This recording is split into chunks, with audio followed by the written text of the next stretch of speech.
ಮಗಳಾಗಿರೋ ನನಗೆ ಅಲ್ಲಿಯ ಭಾಗ್ಯ ದೊರಕಿಸ್ಕೊಳ್ಕೋಬೇಕು ಅಂತ ನನ್ನ ತಂದೆಯವರು ಹಗಲಿರುಳು ಕೊರಗಿ ಕೊರಗಿ ಸಣ್ಣ ಆಗ್ತಾ ಇದ್ದಾರೆ ಅಂತ ನನ್ನ ವೃದ್ಧ ತಂದೆಯ ಸಂಕಟ ನನಗೆ ಕೇಳಿಸ್ತಾ ಇಲ್ಲ. ನನ್ನಣ್ಣ ವಿದ್ಯಾವಂತನಾಗಿದ್ದಾನೆ, ಆದಷ್ಟು ಬೇಗ ಒಂದು ನೌಕರಿ ಸಿಗುವಂತೆ ಮಾಡಿ ನಮ್ಮ ಬದುಕನ್ನ ಬಂಗಾರವನ್ನಾಗಿಸು ತಾಯಿ, ಬಂಗಾರವನ್ನಾಗಿಸು.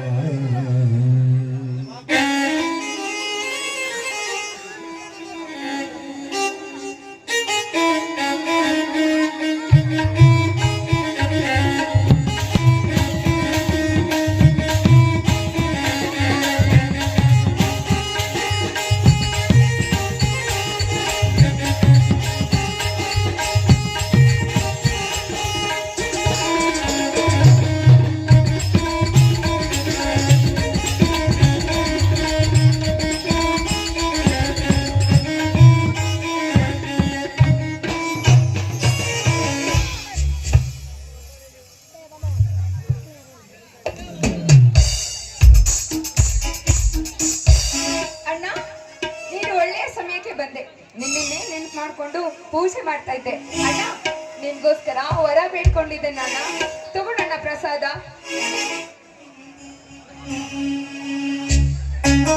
ಅಣ್ಣ ನೀನ್ ಹೋಗಿದ್ದಿಲ್ಲ, ಕೆಲಸ ಏನಾಯ್ತಣ್ಣ? ನೀನು ಪೂಜಿಸುತ್ತಿರುವ ಈ ದೇವರಿಗೆ ಕರುಣೆ ಇಲ್ಲಮ್ಮ. ಅನ್ಯಾಯ, ಅತ್ಯಾಚಾರ, ಬಡವರ ರಕ್ತವನ್ನು ಹೇರುತ್ತಿರುವ ಈ ಕಟುಕ ಹೃದಯ ಕಲ್ಲು ದೇವರಿಗೆ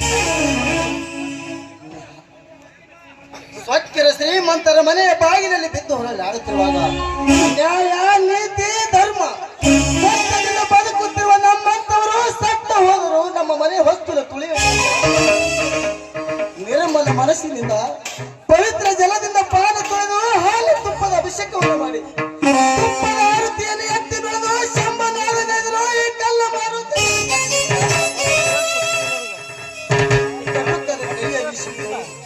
ಅನ್ಯಾಯದ ಅಭಿಷೇಕದೊಂದಿಗೆ ಅತ್ಯಾಚಾರದ ಅನ್ನ ಪ್ರಸಾದವನ್ನು ತಿಂದು ಕಾಟಕರಿಗಿಂತ ಕಠಿಣವಾಗಿ ಕುಂತಿದ್ದ ಅಣ್ಣ. ಯಾಕಣ್ಣ ಎಂದು ಇಲ್ಲದ ಕಟ್ಟು ನುಡಿಗಳನ್ನ ಇವತ್ತು ನಿನ್ನ ಬಾಯಿಂದ ಆಡ್ತಾ ಇದ್ಯಾ? ಯಾಕಣ್ಣ, ಏನಾಯ್ತು?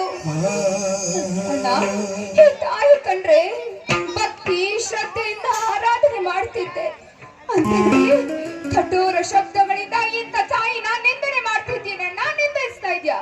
ನಿಂದಿಸದೆ ಮತ್ತೇನು ಮಾಡಲೇಮ್ಮ?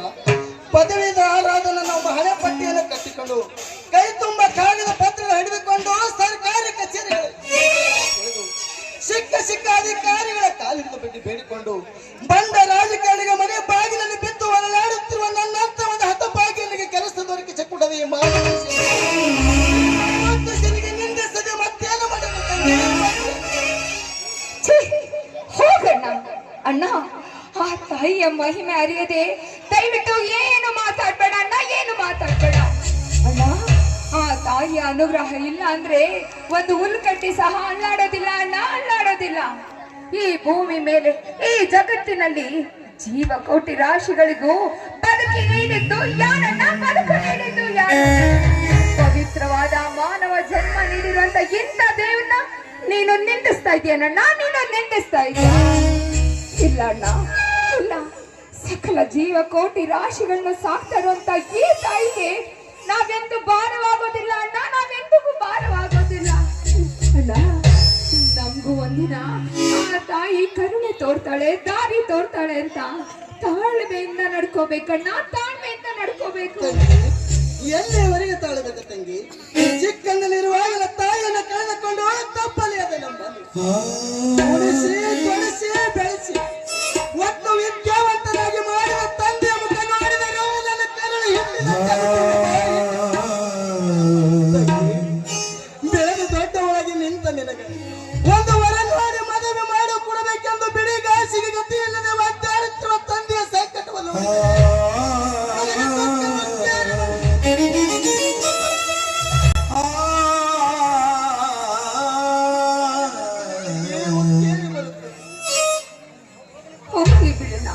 ಅದ್ರ ಬಗ್ಗೆ ಜಾಸ್ತಿ ಯೋಚನೆ ಮಾಡ್ಬೇಡ. ಮೊದಲು ನಿನ್ಗೊಂದು ಒಳ್ಳೆ ನೌಕರಿ ಸಿಗ್ಲಿ, ಆ ನಂತರ ನನ್ನ ಮದುವೆ ವಿಚಾರ ಮಾಡಿದ್ರಾಯ್ತು. ಸರಿ ನಡಿಯಣ್ಣ, ಊಟ ಮಾಡು ಬಾ. ಹಾ ತಂಗಿ, ತಂದೆಯವರು ಕಾಣಿಸ್ತಿದ್ದಿಲ್ಲ ಮನೆಯಲ್ಲಿ, ಎಲ್ಲಿ ಹೋಗಿರಮ್ಮ? ಅಣ್ಣ ಅದೇನೋ ಆ ಶ್ರೀಮಂತರು ಜಮೀನಿನ ವಿಷಯ ಮಾತಾಡ್ಬೇಕು ಅಂತ ಹೇಳಿದ್ರು, ಅದಕ್ಕೆ ನಾಗರಾಜ್ ಅವರ ಮನೆಗೆ ಹೋಗಿದ್ದಾರಣ್ಣ.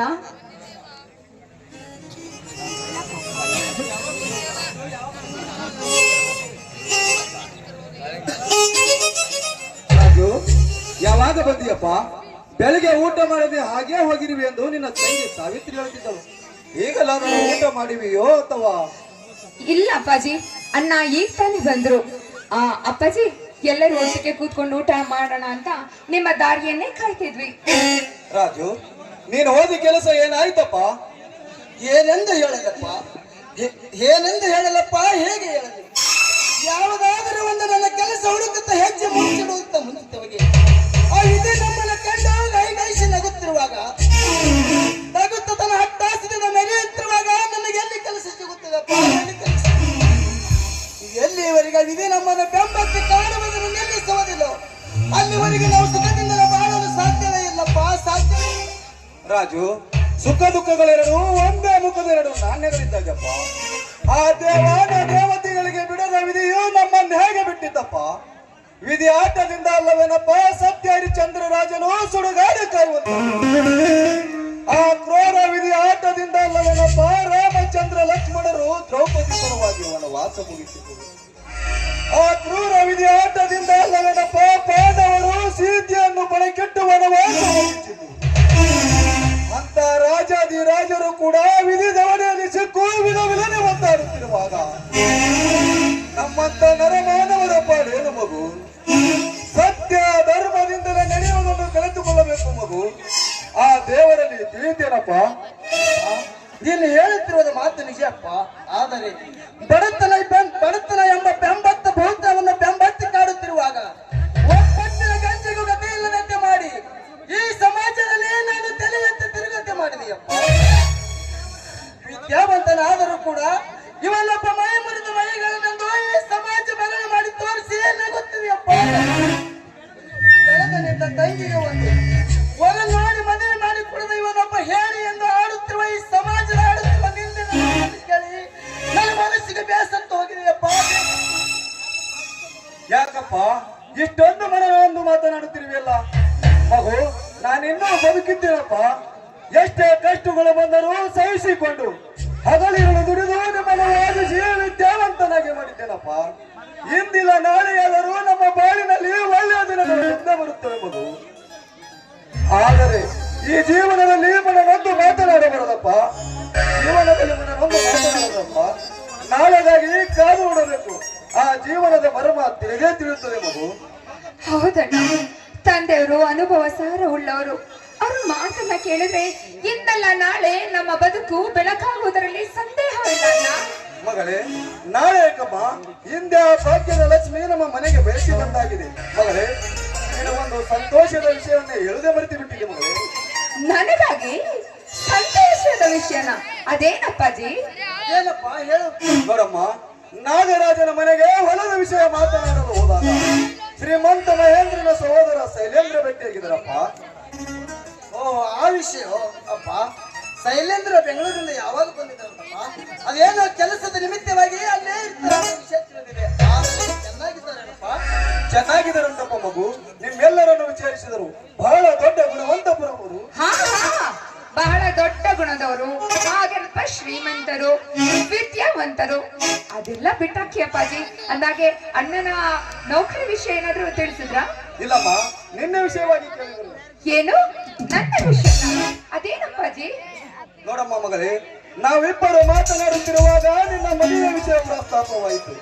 ಆಗ ನಮ್ಮ ನಿಜ ಸ್ಥಿತಿ ಗೊತ್ತಾಗಿ ಸುತ್ತಿ ಬಳಸಿ ಮಾತನಾಡದೆ ನಿನ್ನ ಮದುವೆ ಮಾಡಿಕೊಡುತ್ತೇನೆಂದು ಹೇಳಿದರಮ್ಮ. ಇದಕ್ಕೆ ನಮ್ಮೆಲ್ಲರ ಅಭಿಪ್ರಾಯ ಏನಿದೆ ಎಂದು ತಿಳಿಸಲು ಹೇಳಿದ್ದಾರೆ ಮಗಳೇ. ಅಪ್ಪಾಜಿ, ಆಗಲ್ಪ ಶ್ರೀಮಂತರು, ವಿದ್ಯಾವಂತರು ನನ್ನಂತ ಬಡ ಕನ್ಯೆಯನ್ನ ಮದುವೆ ಮಾಡ್ಕೊಳ್ಳೋದಕ್ಕೆ ನಿರ್ಧಾರ ಮಾಡಿದ್ರ? ಅಪ್ಪಾಜಿ, ಇದು ಹೇಗ್ ಸಾಧ್ಯ ಅಪ್ಪಾಜಿ? ಇದು ಹೇಗ್ ಸಾಧ್ಯ? ಎಂತ ಹುಚ್ಚಳಮ್ಮ ನೀನು.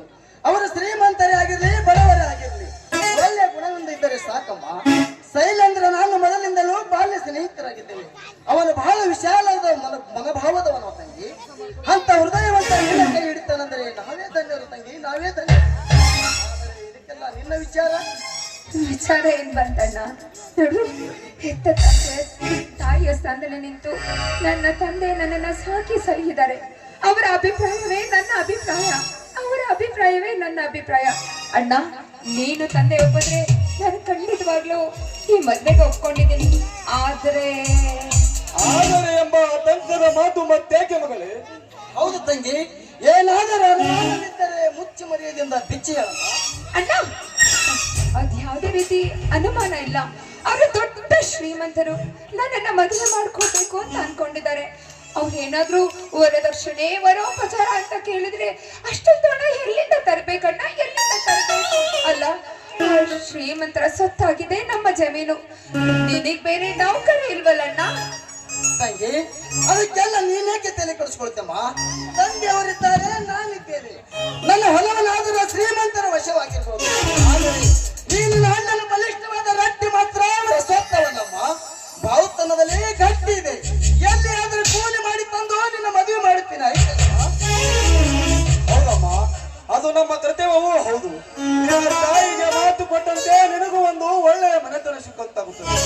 ನಿನ್ನ ಕೈ ಹಿಡಿಯುವ ಗಂಡು ಬಹಳ ಹೃದಯವಂತನಿದ್ದನಮ್ಮ. ವರದಕ್ಷಿಣೆ ವರೋಪಚಾರ ನನಗೆ ಏನು ಬೇಡ, ನಿನ್ನ ಮಗಳೊಂದು ಅಟ್ಟೆ ಕೊಟ್ಟರೆ ಸಂತೋಷ ಎಂದು ಹೇಳಿದನು. ಅಪ್ಪಾಜಿ, ಅಣ್ಣ, ಇಂಥ ಸಂತಸದ ಸಮಯದಲ್ಲಿ ನನ್ನ ಹೆತ್ತ ತಾಯಿ ಇದ್ದಿದ್ರೆ ಅದೆಷ್ಟು ಸಂತಸ ಪಡ್ತಿದ್ನೋ ಏನೋ ಅಣ್ಣ. ಏನೆಂದು ಹೇಳಿ ಹೋಗಿದ್ದಾಳೆ ನನ್ನ ತಾಯಿ. ನೋಡಿ, ನಮಗೆ ಇರುವಳು ಒಬ್ಬಳು ಮಗಳು. ಅವರಿಗೆ ಸದ್ಗುಣವಂತನಿಗೆ ಕೊಟ್ಟು ಮದುವೆ ಮಾಡಿ ಯಾವ ಕಾಲಕ್ಕೂ ನಗು ನಗುತ್ತಾ ಇರಬೇಕೆಂಬುದು ನನ್ನ ಆಸೆ ಎಂದು ಹೇಳಿ ಹೋಗಿದ್ದಳಮ್ಮ. ನಿನ್ನ ತಾಯಿಯ ಮಾತಿನಂತೆ ನಡೆದು ಹುಟ್ಟಿದ ಮನೆಗೂ ಕೊಟ್ಟ ಮನೆಗೆ ಕೀರ್ತಿಯ ದಾಸ ನೀನಾಗಿ ಬಾಳಬೇಕು. ಅದನ್ನು ಮರೆತು ಯಾವ ಕಾಲಕ್ಕೂ ಮನಸ್ಸು ಮೈಲಿಗೆ ಮಾಡದೆ ಮಹಾಜನತೆ ನೀನಾಗಿ ಬಾಳಬೇಕೆಂಬುದೇ ನನ್ನ ಆಸೆ. ಅಪ್ಪಾಜಿ, ನಿಮ್ಮ ಮಾತನ್ನ ಎಂತಾದರೂ ನಾನು ಮೀರಿದ್ದೀನ ಅಪ್ಪಾಜಿ, ಎಂತಾದರೂ ಮೀರಿದ್ದೀನ? ನೀವು ಮಾಡಿಕೊಟ್ಟ ಮೇಲೆ ನನ್ನ ಗಂಡನ ಮನೆಯಲ್ಲಿ ಅದೆಷ್ಟೇ ಕಷ್ಟಗಳು ಬಂದ್ರು ಕೂಡ ಅದನ್ನೆಲ್ಲ ಸಹಿಸ್ಕೊಂಡು ಈ ತವರ ಮನೆಗೆ ಕೀರ್ತಿ ತರ್ತೇನೆ ಅಪ್ಪಾಜಿ, ತವರ ಮನೆಗೆ ಕೀರ್ತಿ ತರ್ತೇನೆ. ಹೌದು ತಂಗಿ, ಹೌದು ತಂಗಿ. ತಂದೆಯವರು ಹೇಳಿದಂತೆ ಕೇಳಿ ಈ ಭಾರತೀಯ ನಾರಿಯ ದಾರದೀಪ ನೀನಾದಾಗ ಮಾತ್ರ ಸತ್ತ ಸ್ವರ್ಗದಲ್ಲಿರುವ ನಮ್ಮ ಹೆತ್ತಮ್ಮನ ಆತ್ಮಕ್ಕೆ ರಾಜು, ನಾಳೆ ಏಕಪ್ಪ ಆ ಶ್ರೀಮಂತರ ಮನೆಗೆ ಹಿಂದೆ ಹೋಗಿ ನಮ್ಮೆಲ್ಲರ ಒಪ್ಪಿಗೆ ತಿಳಿಸಿ ಬರಪ್ಪ. ಆಗಲ್ಲಪ್ಪ. ಹಾ ಅಪ್ಪ, ಈ ತಂಗಿಯ ಮದುವೆಯ ವಿಷಯ ಸಂತೋಷದಲ್ಲಿ ಒಂದು ಸುಂದರವಾದ ಹಾಡನ್ನು ಹಾಡಬಾರ್ದೆ? ಆಗಲ್ಲಪ್ಪ, ನಿಮ್ ಮಿಕ್ಸಿದಂತೆ ಆಗ.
ನನ್ನ ಬಂಗಾರ ನನ್ನ